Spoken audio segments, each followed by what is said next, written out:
নমস্কাৰ ছাত্ৰ ছাত্ৰীসকল আজি মই দশমমান শ্ৰেণীৰ সাধাৰণ গণিতৰ অনুশীলনী 4.4 1 নম্বৰৰ প্ৰশ্নবোৰৰ উত্তৰ সমাধান কৰিবলৈ ওলাইছো। 1 নম্বৰ প্ৰশ্নটোনো কি কৈছে চাওঁ আহা। প্ৰথম প্ৰশ্নটো চোৱা, তলৰ দ্বিঘাত সমীকৰণবোৰৰ মূলবোৰৰ প্ৰকৃতি নিৰ্ণয় কৰা, যদি বাস্তৱ মূল থাকে তেন্তে সেইবোৰ উলিওৱা। আমি কোনো এটা সমীকৰণৰ বাস্তৱ মূল কেতিয়া থাকে আমি উলিয়াইছিলো হয় না নহয়। আমি উলিওৱা সূত্ৰটো হৈছে কি এইটো। মই তোমালোকক সূত্ৰটো প্ৰথম দেখুৱাই লওঁ। এই যে সূত্ৰ যে b² - 4ac এই ইয়াৰ মানটো আমি নিৰ্ণয় কৰিম। b² - 4 যদি b² - 4ac যদি 0 হয় তেন্তে সেই সমীকৰণটোৰ দুটা সমান বাস্তৱ মূল থাকে আমি ইতিমধ্যে পাই আহিছো। আৰু b² - 4ac ৰ মান যেতিয়া 0তকৈ ডাঙৰ হয় তেতিয়া হলে সেই সমীকৰণটোৰ দুটা নিৰ্দিষ্ট ভিন্ন বাস্তৱ মূল থাকিব। আৰু যেতিয়া b² - 4ac less than 0 মানে 0তকৈ সৰু হয় b² - 4ac ৰ মান তেতিয়া সমীকৰণটোৰ কোনো বাস্তৱ মূল নাথাকিব। এইটো ব্যৱহাৰ কৰি আমি এই 1 নম্বৰৰ প্ৰশ্নবোৰৰ প্ৰকৃতি নিৰ্ণয় কৰি বাস্তৱ মূল নিৰ্ণয় কৰিম যদিহে ইয়াৰ মূল থাকে। প্ৰথম প্ৰশ্নটো আমি কৰিবলৈ ওলাইছো চোৱা। প্ৰথম প্ৰশ্নটো কি কৈছে 2x² - 3x + 5 = 0 এই সমীকৰণটোক আমি ax² + bx + c = 0 লগত তুলনা কৰি পাওঁ। ইয়াত তেন্তে তুলনা কৰিলে কি পাম, a ৰ ভ্যালু পাম কিমান, a ৰ ভ্যালু পাম 2 আৰু b ৰ ভ্যালু -3 সমীকৰণটোৰ পৰা আৰু c ৰ ভ্যালু 5। এতিয়া ইয়াৰ পৰা আমি b² - 4ac নিৰ্ণয় কৰিম। b² - 4ac b ৰ ভ্যালু b ৰ ভ্যালু -3 -3 হোল স্কয়াৰ - 4 a ৰ ভ্যালু 2 আৰু c ৰ ভ্যালু 5। 3 ক স্কয়াৰ কৰিলে নহব, মাইনাছে প্লাছে মাইনাছ 4 × 2 = 8 8 × 5 = 40 9 ৰ পৰা 40 গলে থাকিব -31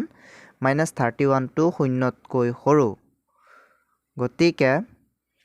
ইয়াৰ কোনো বাস্তৱ মূল নাই। therefore 2x² - 3x + 5 = 0 দ্বিঘাত সমীকৰণটোৰ কোনো সমাধান নাই। ঠিক আছে, ঠিক সেইদৰেই আমি 2 নম্বৰ প্ৰশ্নটো সমাধান কৰিম। 3x² - 4 √3x + 4 = 0 ইয়াক আমি সমাধান কৰি পাওঁ। প্ৰথমতে আমি ইয়াক এই সমীকৰণটোৰ লগত তুলনা কৰি পাওঁ। ax² + by + c = 0 লগত তুলনা কৰি পাওঁ। a ৰ মান 3 সমীকৰণটোৰ পৰা আৰু b ৰ মান পাওঁ আমি -4 √3 c ৰ মান 4। এতিয়া b² - 4 নিৰ্ণয় কৰি পাওঁ। b ৰ ভ্যালু -4 √3 হোল স্কয়াৰ -4 * a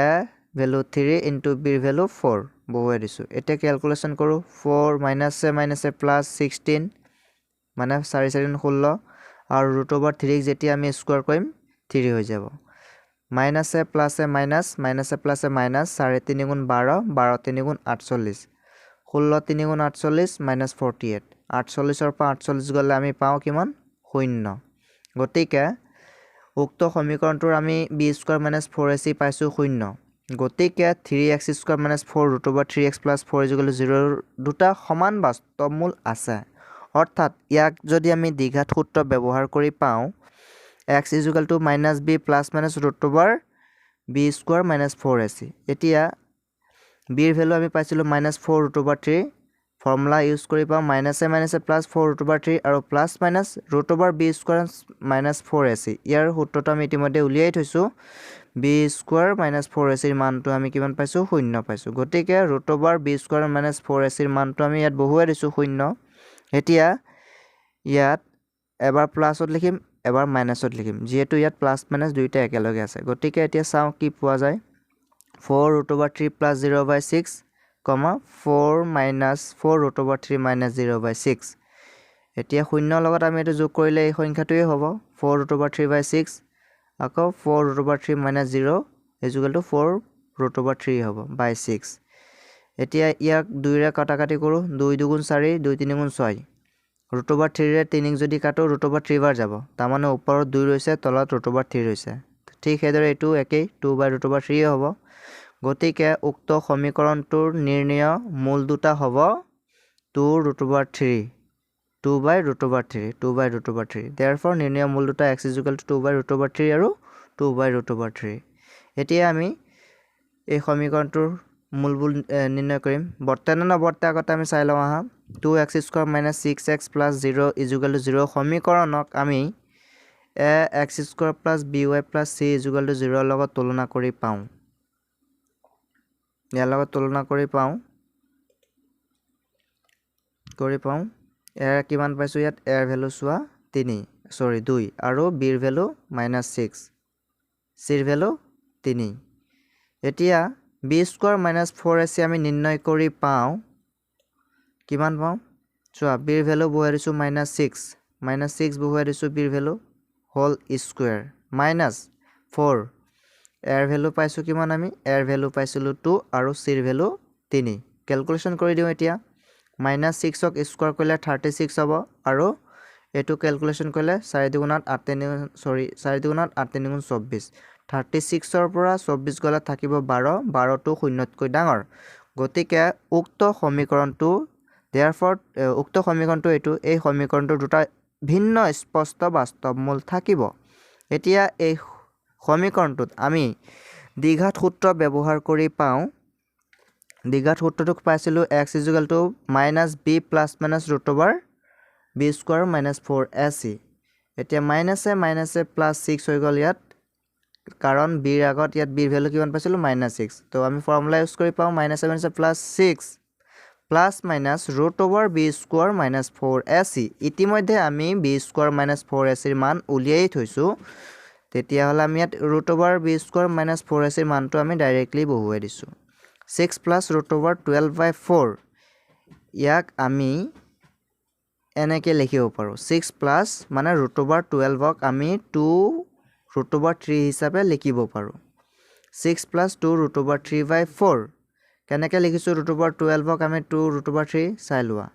আমি 12 ক 2 2 4 4 3 12 হিচাপে লিখিব পাৰো গতিকে বৰ্গ সংখ্যাৰ ভিতৰৰ পৰা দুটা 2 ৰ পৰা এটা 2 বাহিৰলৈ লৈ আহিলো ভিতৰত থাকিল অনলি √3 তো এটো 6 + -2√3/4 is equal to ইয়াৰ পৰা আমি কি লিখিব পাৰো আমি ইয়াৰ পৰা 2 এটা কমন লৈ 2 ৰে এটো কটাকটি কৰিছো তাৰ মানে ইয়াত থাকি যাব 3 2 ৰে উভয় প্ৰতিটো পদকে আমি হৰণ কৰি দিছো তো গতিকে 2 ৰে হৰণ কৰিলে কিমান হ'ব 2 3 6 2 2 2 কটা গল থাকি গল √3 তলত অনলি 2 তো 3 + -√3/2 এই সংখ্যাটোক একবাৰ প্লাসত লিখিম এবাৰ মাইনাসত লিখিম 3 + √3/2 আৰু 3 - √3/2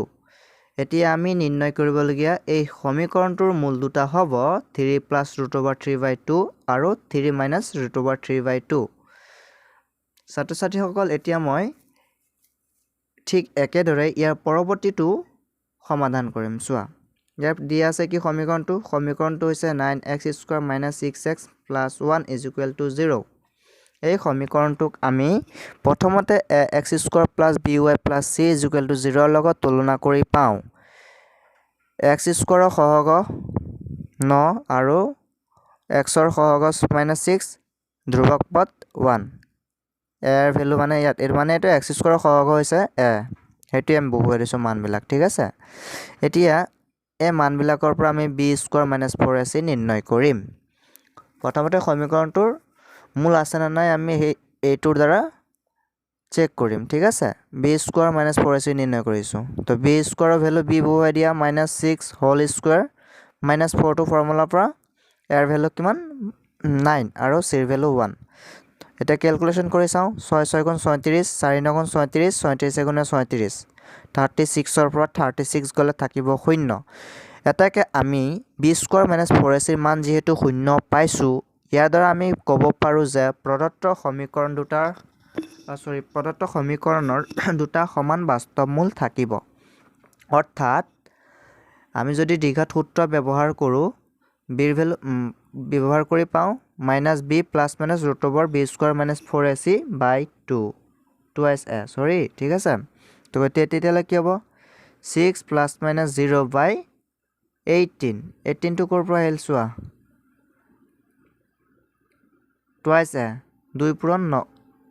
18 হৈ গ'ল ঠিক আছে এতিয়া এইটো ক্যালকুলেশন কৰি চাওঁ 6 প্লাছ 0 বাই 18 6 মাইনাছ 0 বাই 18 এটো ক্যালকুলেশন কৰিলে কিমান হ'ব 6 বাই 18 6 বাই 18 therefore নিৰ্ণয় এটো কটাকটি কৰিলে 6 গুণে 6 6 3 গুণে 18 নিৰ্ণয় মূল দুটা হ'ব 1/3 আৰু 1/3 এতিয়া ঠিক এটা একেদৰে আমি 5 নম্বৰটো সমাধান কৰিম 5 নম্বৰ সমীকৰণটো হৈছে 3x² - 5x + 12 = 0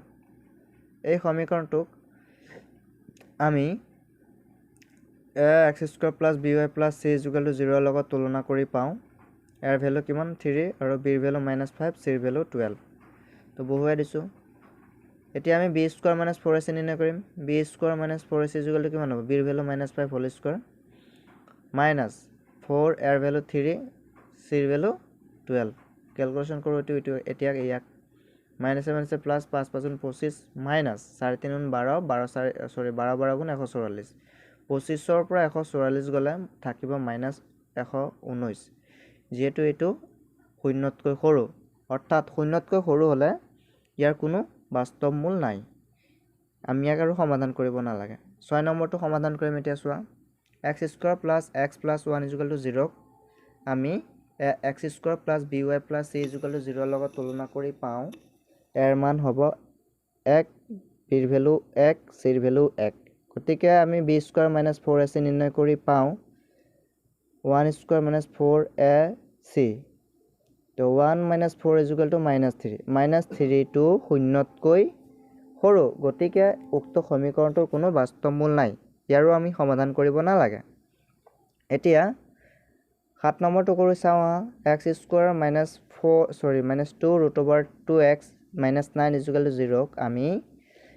x² + by + c = 0 লগত তুলনা কৰি পাওঁ অৰ্থাৎ a হ'ব 1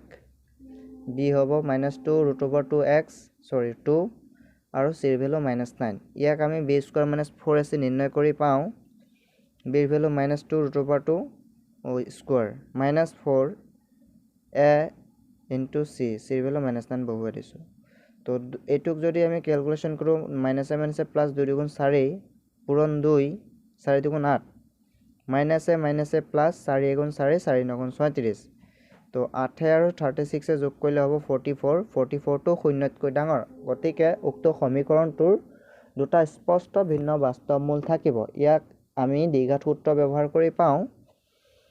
দ্বিঘাত সূত্ৰটো মতে -b plus minus √b² - 4ac by twice a 2 ৰ ভ্যালু 2 টো ফৰ্মুলা পাইছে এৰ ভ্যালুটো 1 বহুৱাই দিছো ওপৰৰ সূত্ৰটো -b ৰ ভ্যালু কিমান বহাইছো b ৰ ভ্যালু দি আছে -2 √2 প্লাস মাইনাস √44 b² - 4ac ৰ ভ্যালুটো পাইছো 44 বহুৱাই দিছো এতিয়া ইয়াক আমি সূত্ৰ ক্যালকুলেশন কৰি পাওঁ -a প্লাস 2 √2 প্লাস মাইনাস √44 ক যদি আমি ক্যালকুলেশন কৰো চাই লোৱা √44 ক আমি এনেকৈ লিখিব পাৰো 2 2 গুণ 4 11 4 গুণ 44 তাৰ পৰা 4 ৰ বৰ্গমূলৰ পৰা আমি 2 পাইছো √2 কোনো বৰ্গমূল নাই গতিকে √2 এ থাকি গল 2 √2 প্লাস মাইনাস √2 11/2 এতিয়া ইয়াক আমি ইয়াৰ পৰা 2 এটা কমন লওঁ 2 এটা কমন ললে পাওঁ √2 প্লাস মাইনাস √11/2 কি হ'ব এতিয়া এই 2 এ 2 কটা গল দিলু কাটি থাকি গল √2 প্লাস মাইনাস 11 √11 ইয়াক এটা প্লাসত লিখিম এবাৰ মাইনাসত লিখিম √2 প্লাস √11 কমা √2 মাইনাস √11 therefore আমি উক্ত সমীকৰণটোৰ মূল দুটা হ'ব √2 প্লাস √11 কমা √2 √11 এটোই হ'ব উক্ত সমীকৰণটোৰ বাস্তৱ মূল এতিয়া এই প্ৰশ্নটো যদি আমি আকৌ এনেকৈ লিখো যদি প্ৰশ্নটো x² - 2 √3x - 9 হয় তেন্তে ইয়াৰ সমাধানটো কিন্তু বেলেগ হ'ব ঠিক আছে তো ইয়াৰ সমীকৰণটো আমি উক্ত সমীকৰণটোৰ লগত তুলনা কৰি পাওঁ ax square plus bx plus c is equal to 0 লগত তুলনা কৰি পাওঁ a ৰ ভ্যালু হ'ব 1 b ৰ ভ্যালু 2 root over 2 আৰু c ৰ ভ্যালু 9 তো b square minus 4ac নিৰ্ণয় কৰি পাওঁ b ৰ ভ্যালু 2 root over 2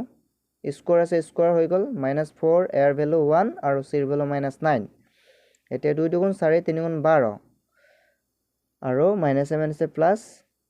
4 9 গুণ 36 12 36 হ'ব 48 48 টো শূন্যতকৈ ডাঙৰ গতিকে উক্ত সমীকৰণটোৰ দুটা সমান দুটা ভিন্ন বাস্তৱ মূল থাকিব এতিয়া আমি দীঘত সূত্ৰ প্ৰয়োগ কৰি পাওঁ -b plus minus root over b square minus 4ac b square minus 4ac ভ্যালুটো আমি বহুৱাই দিছো 48 by twice a 2 into 1 তো -2 root over 3 plus minus root over 48 ক আমি 4 root over 3 হিচাপে প্ৰকাশ কৰিব পাৰো তো -2 root over 3 plus minus 4 root over 3 by 2 ইয়াৰ পৰা আমি 2 এটা কমন লওঁ 2 এটা কমন লৈ থাকিব -3 root over 3 plus -2 root over 3 by 2 তে ইয়াৰ পৰা আমি 2 2 টো গল কটা দিলো কাটি থাকি গল root over 3 plus -2 root over 3 ইয়াক আমি এতিয়া এবাৰ ধনাত্মকত লিখিম এবাৰ ঋণাত্মকত লিখিম তে চোৱা -3 root over 2 root over 3 plus 2 root over 3 comma -3 root over 3 -2 root over 2 এইটোৱে হ'ব উক্ত সমীকৰণটোৰ নিৰ্ণয় বাস্তৱ মূল তো লিখিলো এতিয়া আমি 1 নম্বৰ প্ৰশ্নৰ সমাধানবোৰ তোমালোকক কৰি দেখুৱালো যদি তোমালোকক 2 নম্বৰ প্ৰশ্নৰ সমাধানবোৰ লাগে তেন্তে তোমালোকে আমাৰ দ্বিতীয় ভিডিওটো চাবা এতিয়া যে কৰালো যিখিনি প্ৰশ্ন উত্তৰ যদি বুজি পাইছা তেন্তে ভাল আৰু যদি পোৱা নাই বুজিবলৈ যত্ন কৰিবা লগতে আমাৰ এই চেনেলটো সাবস্ক্ৰাইব নকৰিবলৈ নাপাহৰিবা ইয়াৰ লিখনিবোৰ আমি আমাৰ ওয়েবসাইটত ধুনিয়া কৰি লিখি থৈছো তোমালোকে তাৰ পৰা চাই লিখিব পাৰিবা আৰু আমাৰ ওয়েবসাইটটো ভিজিট কৰিবা ধন্যবাদ